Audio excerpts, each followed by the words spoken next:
Assalamualaikum class. As you know that City High School has been started online classes and we are here to discuss the topic typical properties of gases, which is part of chapter number 5 physical states of matter.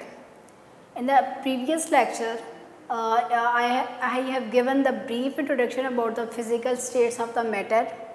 What is matter? Matter basically क्या है? Anything that has mass and occupies space is known as matter.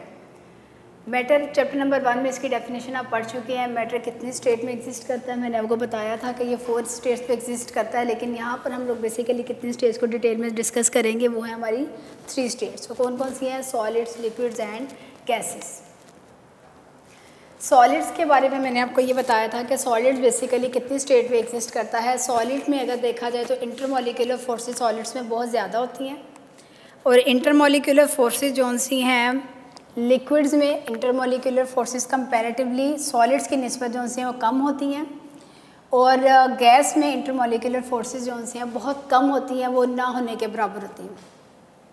अगर आप इनकी appearance को देखें तो तीनों diagram के थ्रू आपको पता चल जाएगा कि जिन मॉलिक्यूल्स में इंटरमॉलिक्यूलर फोर्सेस बहुत ज़्यादा स्ट्रॉन्ग थी वो मॉलिक्यूल बहुत ज़्यादा एक दूसरे के क्लोज थे. अगर हम लिक्विड की केस में देखते हैं तो हम कहते हैं इंटरमॉलिक्यूलर फोर्सेस मीडियोकर हैं, यानी इनके दरमियान कुछ कुछ स्पेस है. और हमने गैस के केस में कहा कि इंटरमॉलिक्यूलर फोर्सेस बहुत ज़्यादा वीक हैं. इंटरमॉलिक्यूलर फोर्सेस बहुत ज़्यादा वीक हैं जिसकी वजह से इनमें जो इनके मॉलिक्यूल्स जो हैं वो फार अपार्ट हैं, एक दूसरे से बहुत ज़्यादा दूर दूर हैं. इसी बेस पे अब हम लोगों ने इनकी जनरल प्रॉपर्टीज़ को डिस्कस करना है. हम लोगों ने जनरल जो टिपिकल प्रॉपर्टीज़ हैं गैसेस की वो कौन कौन सी है उनको हम लोगों ने डिस्कस करना है. और वो टिपिकल प्रॉपर्टीज़ में से आपको पहले इस इंटरमॉलिक्यूलर फोर्सेस का रोल भी पता चल जाएगा कि ये इंटरमॉलिक्यूलर फोर्स क्यों इंपॉर्टेंट है, कैसे ये अफेक्ट करती है बाकी जो प्रॉपर्टीज़ हैं गैसेस की. अब हम सिर्फ गैस को हम लोगों ने डिस्कस करना है तो ये गैस वाला पोर्शन मैं इधर ही रहने देती हूँ. रिमेनिंग 1 बाय 1 हम इसकी प्रॉपर्टीज़ को डिस्कस करेंगे. सबसे पहले जो प्रॉपर्टी हम डिस्कस कर रहे हैं वो है डिफ्यूजन. डिफ्यूजन अक्सर शॉर्ट क्वेश्चन में भी आ जाता है. डिफाइन डिफ्यूजन एक्सरसाइज में भी आपका एक क्वेश्चन है, define diffusion and give an example. Diffusion होता क्या है? डिफ्यूजन एक ऐसा प्रोसेस है जिसमें गैस के मॉलिक्यूल ने रैंडमली, देखें ये गैस के मॉलिक्यूल्स हैं, ये रैंडमली मूव करेंगे. रैंडमली मूव क्यों करेंगे? क्योंकि इनकी इंटरमॉलिक्यूलर फोर्सेज जो सी हैं वो क्या हैं? वीक हैं. जब गैस के मॉलिक्यूल रैंडमली मूव करेंगे तो ये क्या करेंगे? आपस में भी टकराएंगे और with the walls of the container भी टकराएंगे. ठीक है, ये क्या करते हैं? रैंडमली कोलाइड करते हैं. जब रैंडमली कोलाइड करते हैं तो ये एक दूसरे के अंदर क्या हो जाते हैं? मिक्स हो जाते हैं. तो फिर ये डिफ्यूजन कैसा प्रोसेस हुआ? ये एक ऐसा प्रोसेस है जिसके अंदर पहली बात क्या बनेगा? होमोजेनियस मिक्सचर बनेगा. क्या बनेगा जी? Homogeneous mixture. ये चैप्टर 1 में पढ़ चुके हैं. होमोजीनियस मिक्सचर कैसे? ऐसे एक मिक्सचर जिसकी कंपोजिशन थ्रू आउट सेम हो, यूनिफॉर्म कंपोजिशन हो, उनको क्या कहा जाता है? Homogeneous mixture. डिफ्यूजन के प्रोसेस में क्या बनता है? होमोजीनियस मिक्सचर बनता है. अब क्वेश्चन ये राइज होता है कैसे बनता है? कैसे बनता है? Bye random कुलियन. कुलियन हो किसकी रही है? कुलियन हो रही है मॉलिक्यूल्स की.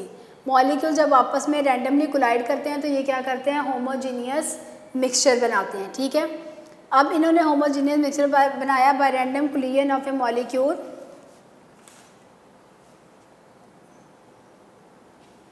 अब ये जो इनसे ना मिक्सिंग हो रही है, ये मिक्सिंग एक बड़ी इंपॉर्टेंट बात है कि ये मिक्सिंग क्या है? ये स्पॉन्टेनियस मिक्सिंग है.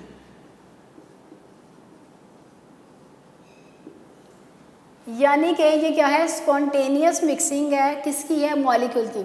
स्पॉन्टेनियस यानी खुद ब खुद हो रही है. Spontaneous mixing of molecule by random collision to form a homogeneous mixture is known as diffusion. ठीक है, ये डिफ्यूजन की डेफिनेशन आ जाएगी.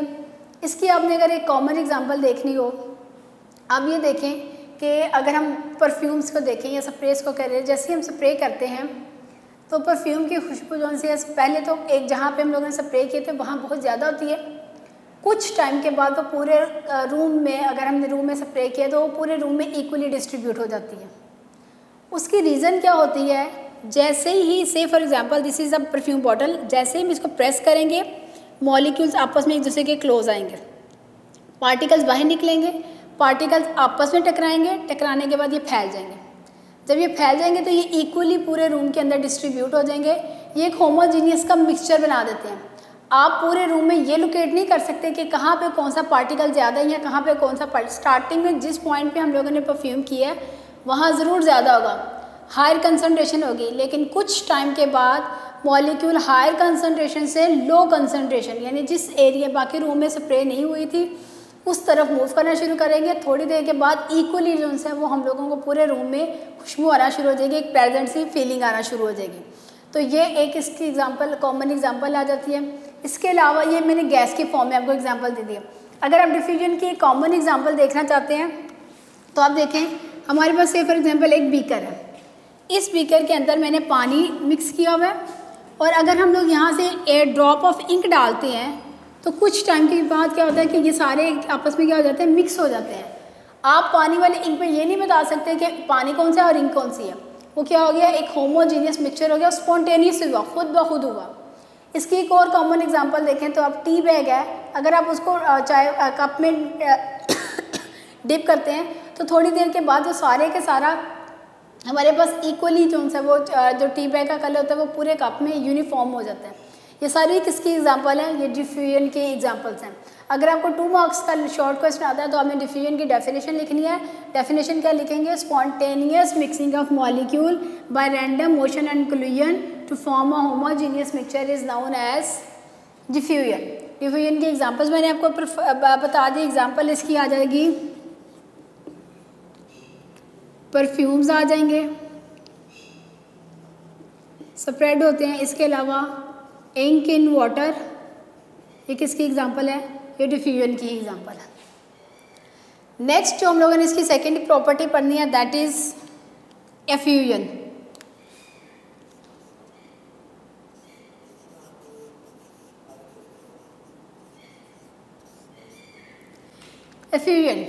एफ्यूजन में क्या होती है, एस्केपिंग ऑफ मॉलिक्यूल, यानी मॉलिक्यूल बाहर निकलते हैं।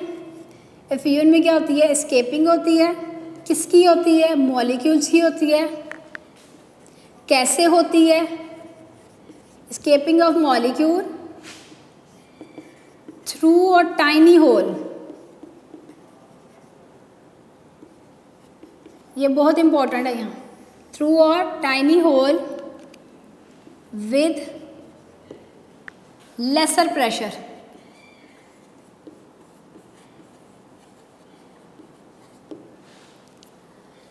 एफ्यूजन अगर देखें तो मैंने कहा एस्केप मतलब बाहर निकलना।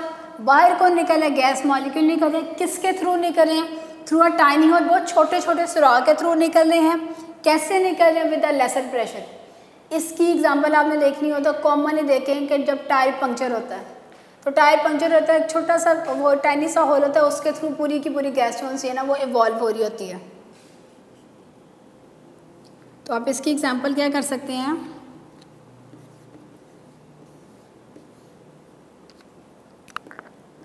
When tyre gets punctured.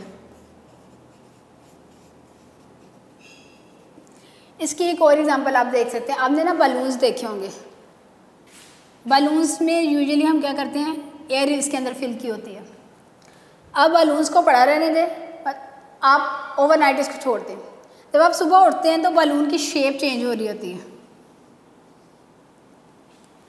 अब शेप कैसे चेंज हो गई, हमने तो बलून को प्रॉपर तरीके से एयर टाइट किया हुआ था। होता क्या है कि बलून्स में बहुत छोटे मतलब कि इनविजिबल आप कह लें कि हमारे पास सुराख होते हैं, उन सुराख के थ्रू क्या होती है, एयर इसमें से बाहर निकल जाती है। जब एयर बाहर निकल जाती है through a tiny hole with a lesser pressure, ज़्यादा प्रेशर नहीं डालता, बहुत कम प्रेशर होता है और एयर इसमें से क्या चलती है, बाहर निकल जाती है। तो ये भी किसकी एग्जांपल आ जाती है, एफ्यूजन की। ये डिफरेंस में भी आ सकता है कि differentiate the diffusion and effusion. Diffusion में क्या हुआ था, स्पॉन्टेनियस कोलिजन हुई थी मॉलिक्यूल्स की और as a result homogeneous mixture बन गया था डिफ्यूजन के केस में। लेकिन एफ्यूजन के केस में क्या हुआ, एफ्यूजन के केस में मॉलिक्यूल एस्केप आउट किए थे through a tiny hole but with lesser pressure. अब मैंने आपको स्टार्टिंग में ही बताया कि क्योंकि गैस के मॉलिक्यूल्स के दरमियान क्या है जी, इंटरमॉलिक्यूलर फोर्सेस बहुत कम है। जब गैस के मॉलिक्यूल्स के दरमियान इंटरमॉलिक्यूलर फोर्सेस बहुत कम है तो ये इधर उधर मूव जो है वो तेज़ी से कर सकते हैं और रैंडमली कर सकते हैं। तो फिर इसकी जो नेक्स्ट प्रॉपर्टी है वो है जी प्रेशर। अब आप ये देखें, एक ही प्रॉपर्टी है और इसका इफेक्ट नज़र आ रहा है इंटरमॉलिक्यूलर फोर्सेस की वजह से। अगर हम लोग एक यहाँ पे एक बीकर बनाते हैं और इस बीकर में हम डिफरेंट गैस के मॉलिक्यूल्स को शो कर रहे हैं, ये मॉलिक्यूल्स आपस में भी टकराते हैं, ये molecule with the walls of the container भी टकराते हैं। जब ये मॉलिक्यूल टकराते हैं तो ये मॉलिक्यूल क्या एग्जर्ट करते हैं, एक फोर्स एग्जर्ट करते हैं। कहाँ कर रहे हैं, एक स्पेसिफिक एरिया पे जाके ये फोर्स एग्जर्ट कर रहे हैं। वो फोर्स जो एक स्पेसिफिक एरिया पे एग्जर्ट की जाती है वो क्या कहलाता है, वो प्रेशर कहलाता है। So we can define as pressure क्या है, फोर्स पर यूनिट एरिया। आप इस फॉर्मूले से ही इसकी डेफिनेशन बना सकते हैं। मैंने क्या कहा, मॉलिक्यूल्स आपस में भी टकरा रहे हैं, they also collide with the walls of the container, as a result they exert a force at a specific area and this is known as the pressure. So we can define as force per unit area is known as pressure. अब pressure का अगर हम लोग ये मैंने formula लिखा, इस फॉर्मूले से आप डेफिनेशन भी बता सकते हैं और इसी फॉर्मूले से आप इसका यूनिट भी बता सकते हैं। As we know that pressure का यूनिट क्या है, हमें पहले पता होना चाहिए फोर्स का। फोर्स कैसा यूनिट, आप फिजिक्स में क्लास 9th के चैप्टर में पढ़ चुके हैं। फोर्स का यूनिट क्या है जी, न्यूटन। एंड एरिया का यूनिट क्या होता है, मीटर स्क्वायर। अब एरिया का मीटर स्क्वायर कैसे होता है, एरिया हम लोग कहते हैं जी लेंथ इनटू बेस, ठीक है, लेंथ इनटू विड्थ, ठीक है। ये length into width into length हमारे पास क्या होता है, एल। और एल स्क्वायर बेसिकली क्या होता है, एक एल मीटर होता है, ये भी मीटर में होता है, और ये एल स्क्वायर क्या बन जाएगा, मीटर स्क्वायर बन जाएगा। तो हमारे पास एरिया का यूनिट कैसे आया, मीटर स्क्वायर आया। फोर्स का यूनिट क्या आया, न्यूटन आया।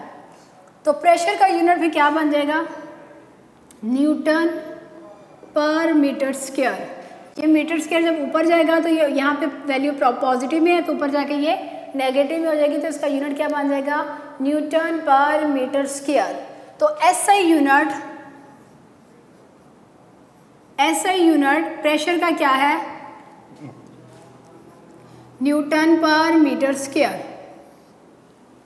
You have to remember that 1 newton metre per square is equal to 1 pascal. Pascal is another unit of the pressure. So आपको ये रिलेशन भी लर्न करना है। आगे आपने जब न्यूमेरिकल्स करने हैं तब ये बहुत इंपॉर्टेंस रखते हैं। अभी तक हमने क्या कहा, हमने कहा कि गैस के मॉलिक्यूल्स आपस में कोलाइड करते हैं, कोलाइड करने की वजह से ये फोर्स एग्जर्ट करते हैं, स्पेसिफिक एरिया पे एग्जर्ट करते हैं। फोर्स एग्जर्टेड बाय फोर्स, तो फिर हम क्या कह सकते हैं कि force exerted per unit area हमारे पास क्या कहलाएगा, प्रेशर। फिर हमने इसका फार्मूला ड्राइव किया, इस फार्मूला से हमने इसका यूनिट ड्राइव किया। हमने कहा इसका यूनिट क्या है, न्यूटन पर मीटर स्क्वायर है। देन वी सेड दैट कि 1 न्यूटन पर मीटर स्क्वायर किसके इक्वल होता है, 1 पास्कल। अब अगर ये प्रेशर आ गया तो इस प्रेशर को मेजर करने के लिए कुछ ना कुछ तो हमारे पास होगा ना। तो हमारे पास 2 इंस्ट्रूमेंट्स हैं, एक होता है बैरोमीटर और एक होता है मैनोमीटर। बैरोमीटर जो है वो किसको मेजर करता है, प्रेशर को, एटमॉस्फेरिक प्रेशर को मेजर करता है। जबकि मैनोमीटर अगर हमने लैब में किसी चीज़ का प्रेशर फाइंड आउट करना हो तो हम क्या यूज़ करते हैं जी, हम मेजर करते हैं प्रेशर को मैनोमीटर के थ्रू, ठीक है। बैरोमीटर से हमने एटमॉस्फेरिक प्रेशर मेजर किया और मैनोमीटर से हमने प्रेशर मेजर किया लैब से। अब इसी एटमॉस्फेरिक प्रेशर से आ जाता है एटमॉस्फेयर क्या होता है। हम ये कहते हैं कि हमारा प्लैनेट, एक अर्थ एक प्लैनेट है और इसको सराउंड किया हुआ है डिफरेंट गैसेस ने, और ये डिफरेंट गैसेस बेसिकली क्या है, मिक्सचर ऑफ गैसेस है, जिसको हम लोग क्या कहते हैं, ये एटमॉस्फेयर है, ठीक है। Blanket of envelope of different gases that surrounds our earth is known as atmosphere. अब अगर इसने सराउंड किया तो इट मीन्स कि ये इस अर्थ, ये जो इस एयर है, इसका कुछ ना कुछ अर्थ पे प्रेशर भी होगा, सी लेवल पे प्रेशर होगा। वो जो सी लेवल पे प्रेशर होता है वो क्या कहलाता है, स्टैंडर्ड एटमॉस्फेरिक प्रेशर। क्या कहा मैंने, मैंने ये कहा कि हमारी अर्थ है वो सराउंड हुई है ब्लैंकेट ऑफ गैसेस से, जिसको क्या कहा, एटमॉस्फेयर कहा। इस एटमॉस्फेयर का प्रेशर होता है, उस प्रेशर को हम लोग क्या कहते हैं, स्टैंडर्ड एटमॉस्फेरिक प्रेशर। हमने सतह समुद्र पे at sea level we have to see कि कितना प्रेशर एग्जर्ट करते हैं। तो हम लोग यहाँ पे अब डिस्कस करेंगे स्टैंडर्ड एटमॉस्फेरिक प्रेशर को।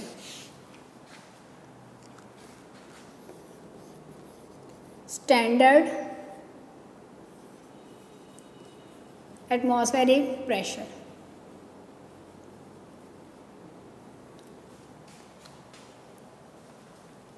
इसको मेजर करने के लिए हम ये देखते हैं कि हमने एक टब लिया एंड हमने इसके अंदर फिल की मरकरी।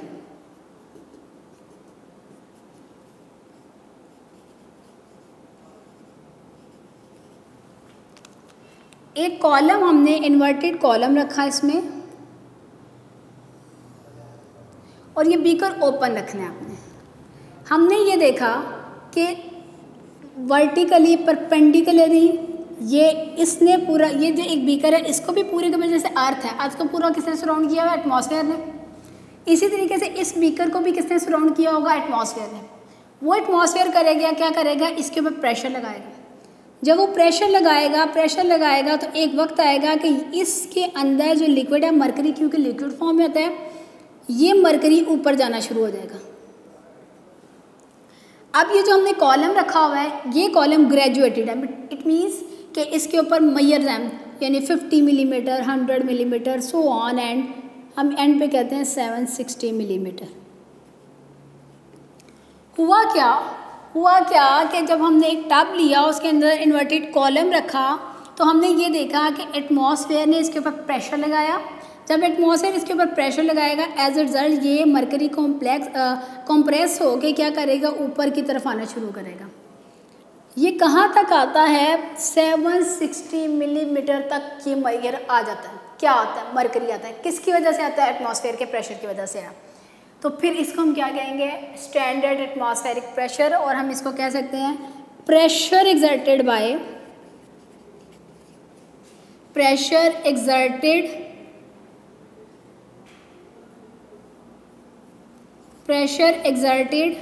बाय किसने, मरकरी कॉलम ने। Pressure exerted by mercury column of 760 mm height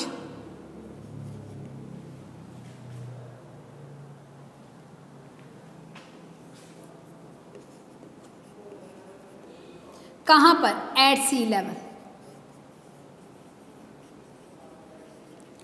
अब दोबारा देखिए, मैंने ये कहा मरकरी का कॉलम है, ठीक है। इस पर क्या हुआ, इस पर प्रेशर एग्जर्ट हुआ, तो ये कितनी हाइट तक मूव किया, 760 मिलीमीटर तक मूव किया।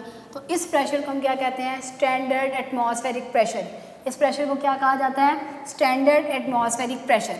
अब हम इसके डिफरेंट यूनिट्स को मेजर करते हैं। हम ये कहते हैं 1 ATM अगर प्रेशर है, 1 एटमॉस्फेरिक प्रेशर कितने mm ऑफ मरकरी है, 760 mm ऑफ मरकरी। क्यों कहा, क्योंकि मरकरी मूव किया था कितनी हाइट तक, 760 मिलीमीटर तक मूव किया था। किसकी वजह से, 1 एटमॉस्फेयर प्रेशर की वजह से। तो 1 ATM is equal to 760 mm of mercury, एक बात। दूसरा हम ये कहते हैं कि 1 टॉर, अब ये रिलेशन आपने लर्न करना है, ये बहुत इंपॉर्टेंट है। अभी हम न्यूमेरिकल करेंगे तो आपको अंदाज़ा होगा कि कितने इंपॉर्टेंट है ये। 1 टॉर भी एक यूनिट है, ठीक है। अब डिफरेंट प्रेशर के ना पहले यूनिट कर लें, फिर इनका रिलेशन पढ़ते हैं। अभी हम लोगों ने हमने एक पढ़ा हुआ इसका यूनिट न्यूटन पर मीटर स्क्वायर, फिर आपको लर्न करने में होगा। एक तो इसका यूनिट होगा एटमॉस्फेयर, न्यूटन पर मीटर स्क्वायर, फिर इसका यूनिट होगा पास्कल, फिर इसका यूनिट है mm ऑफ मरकरी। ये इसके 4 यूनिट हैं। अब इनका हम रिलेशन देखते हैं। हमने कहा 1 ATM is equal to 760 mm of mercury which is equal to 760 torr. अगर 760 mm ऑफ मरकरी 760 टॉर के इक्वल है, इट मीन्स दैट कि 1 mm ऑफ मरकरी किसके इक्वल होगा, 1 टॉर के, ठीक है। 1 mm ऑफ मर्करी किसके, ऐसे जैसे 1 न्यूटन पर मीटर स्क्वायर किसके इक्वल था, 1 पास्कल के, इसी तरह 1 mm ऑफ मर्करी किसके इक्वल होगा, 1 टॉर के। हमने कहा 1 ATM इक्वल है किसके, 760 mm ऑफ मर्करी के। 760 mm ऑफ मर्करी किसके इक्वल हो सकता है, 760 टॉर के। फिर हम ये कह सकते हैं कि इसी यूनिट को अगर हम मेजर करें न्यूटन पर मीटर स्क्वायर में, तो हम कहेंगे 1 ATM is equal to 101,325 newton पर मीटर स्क्वायर। अभी हमने रिलेशन पढ़ा था 1 न्यूटन पर मीटर स्क्वायर किसके इक्वल होता है, वो 1 पास्कल के इक्वल होता है। तो फिर ये कितने पास्कल के इक्वल होगा, ये भी 101,325 पास्कल के इक्वल होगा। आप सिंपली ये कह सकते हैं, अगर आपसे पूछा जाए 1 ATM कितने mm ऑफ मर्करी के इक्वल है, तो आप कहेंगे 760 mm ऑफ मर्करी के। फिर आपसे पूछा जाता है 1 ATM कितने टॉर के इक्वल है, वो किसके इक्वल है, वो 760 टॉर के इक्वल है। 1 ATM कितने पास्कल के इक्वल है, वो 101,325 पास्कल के इक्वल है। ये सारा रिलेशन किसके साथ बताया, 1 ATM मरकरी में भी, mm में मरकरी में भी मेजर कर सकते हैं। 1 ATM को हम लोग टॉर में भी कन्वर्ट कर सकते हैं। 1 ATM को हम न्यूटन पर मीटर स्क्वायर में भी कन्वर्ट कर सकते हैं। एंड 1 ATM को हम 1 to 5 पास्कल में भी कन्वर्ट कर सकते हैं। ये वैल्यूज़ आपने रिमेंबर करनी है, लर्न करनी है। इसी से आगे आपके फर्दर न्यूमेरिकल्स होंगे। अभी फ़िलहाल आपको ये मुश्किल लग रहा होगा, लेकिन जब आप इसको प्रैक्टिकली न्यूमेरिकल्स में करेंगे तो आपको बढ़िया आसान लगेगा। आपने ये रिलेशन अच्छी तरीके से लर्न करना है, फिर जब हम प्रैक्टिस करेंगे न्यूमेरिकल का तो आपको तब ये कंपैरेटिवली ईजी लगेगा। अब हम लोगों ने नेक्स्ट इसकी कैटेगरी पढ़नी है, प्रॉपर्टी पढ़नी है, दैट इज़ कंप्रेसिबिलिटी।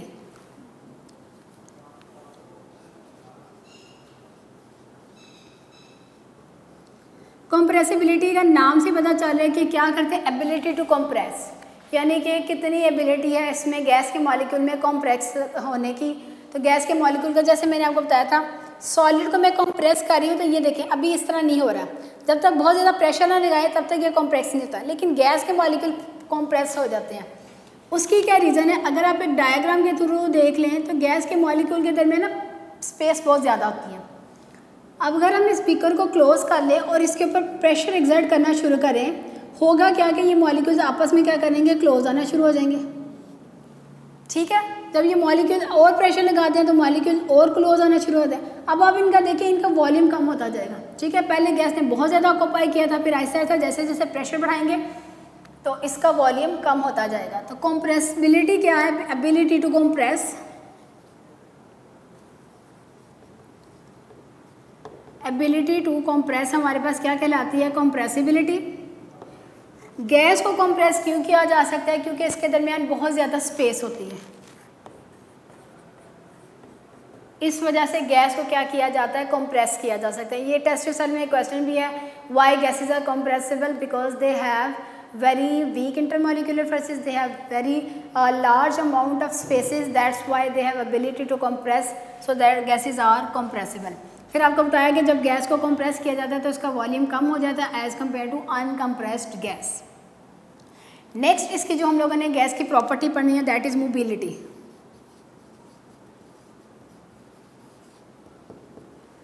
मोबिलिटी नाम से ही पता है, मोबिलिटी मतलब मूव करना, मोशन करना, मोशन होना। मोशन किस वजह से, क्योंकि इनके दरमियान इंटरमॉलिक्यूलर फोर्सेस बहुत वीक हैं। देखिए मैंने एक जो रोल आपको बताया था, स्टार्टिंग में बताया था कि इंटरमॉलिक्यूलर फोर्सेस का बहुत इंपॉर्टेंट रोल है इनकी टिपिकल प्रॉपर्टीज़ में। तो यहाँ पे इंटरमॉलिक्यूलर फोर्सेस का क्या रोल है कि ये इंटरमॉलिक्यूलर फोर्सेस क्या करती हैं, वीक होती हैं इनके अंदर। जब इनके अंदर इंटरमॉलिक्यूलर फोर्सेस वीक होंगी तो ये इधर उधर रैंडमली क्या कर सकते हैं, मूव कर सकते हैं। अब जब ये मूव करते हैं तो ये फिजिक्स में आपने पढ़ा होगा कि जब कोई भी मॉलिक्यूल मूव करता है तो जब वो कौन सी एनर्जी पोजेस करता है, काइनेटिक एनर्जी। अब देखें मैंने ये कहा गैस के मॉलिक्यूल में होती हैं इंटरमॉलिक्यूलर फोर्सेस बहुत ज़्यादा वीक। सो गैस के मॉलिक्यूल्स आपस में बहुत इजीली क्या कर सकते हैं, कोलाइड करेंगे, रैंडमली मूव करेंगे, और जब वो मूव करेंगे तो क्या पोजेस करेंगे, वो काइनेटिक एनर्जी पोजेस करेंगे। तो इनकी काइनेटिक एनर्जी बहुत ज़्यादा होती है, जिसकी वजह से गैस के मॉलिक्यूल्स बहुत तेज़ी से मूव करते हैं। ठीक है, और ये फ्रीली एक, और इनके दरमियान दूसरा स्पेस भी बहुत ज़्यादा होती है। जब स्पेस भी बहुत ज़्यादा होगी तो इजीली फ्रीली इधर उधर ये क्या करेंगे, मूव कर जाएंगे। तो गैस की जो 6th प्रॉपर्टी है that is mobility. Now we have to discuss 3rd, 4th, 5th and 6th हम इसकी डिस्कस करेंगे डेंसिटी।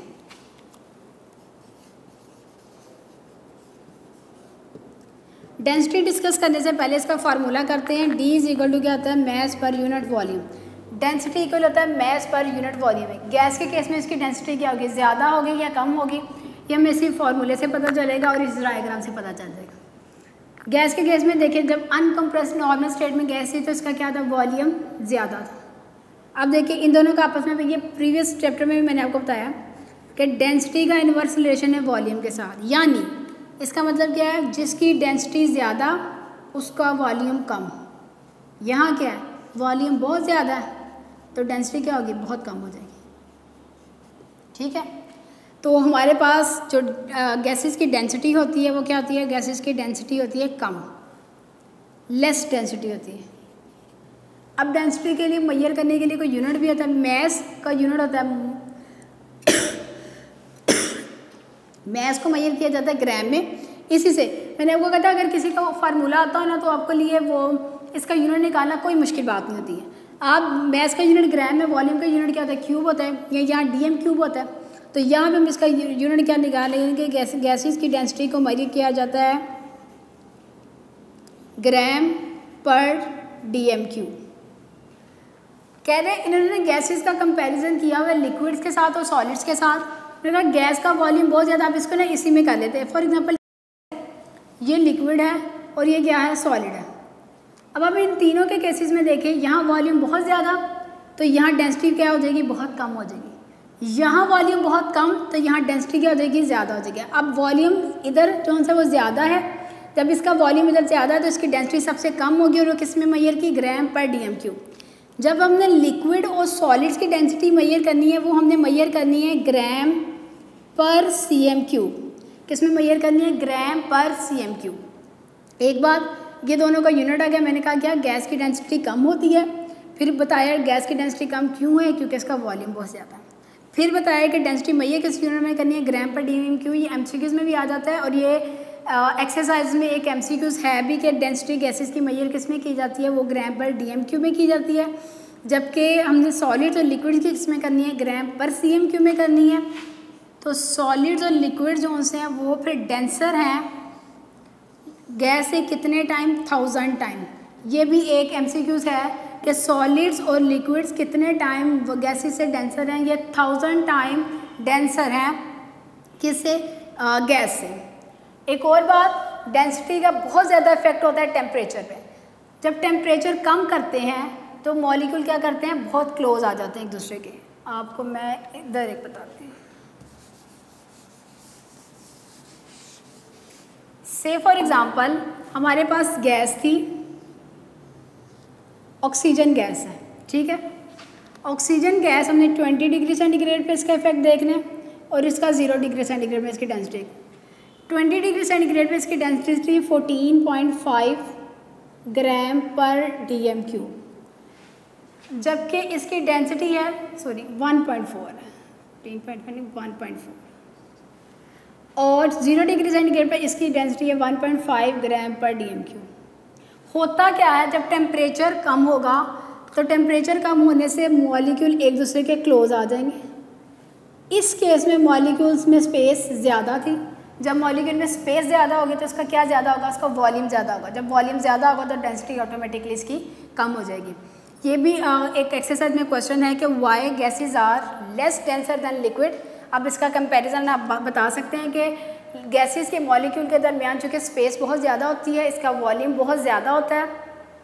वॉल्यूम ज़्यादा होने की वजह से इसकी डेंसिटी कम हो जाती है। ऑन द कॉन्ट्रेरी लिक्विड के मॉलिक्यूल्स एक दूसरे के क्लोज होते हैं, इनका वॉल्यूम कम होता है और इनकी डेंसिटी इस वजह से ज़्यादा हो जाती है। कितने टाइम ज़्यादा होती है, 1000 टाइम इनकी डेंसिटी ज़्यादा होती है। आज हमने ये टॉपिक डिस्कस किया physical properties, typical properties of gases. 6 typical properties थी। इसको short as well as long question के हवाले से भी मैंने आपको बता दिया। बहुत इंपॉर्टेंट क्वेश्चन डिफ्यूजन की डेफिनेशन का, डिफ्यूजन का या डिफरेंस आ जाता है। ये बहुत इंपॉर्टेंट है। स्टैंडर्ड एटमॉस्फेरिक प्रेशर ये अक्सर पेपर में आया हुआ है और ये बहुत इंपॉर्टेंट रिलेशनशिप है। आपने ये रिलेशनशिप अच्छे तरीके से लर्न करना है, तब आपको हेल्प आउट होगी जब हम इसके न्यूमेरिकल्स करेंगे। आज तक हमारा टॉपिक जो है वो इतना ही था।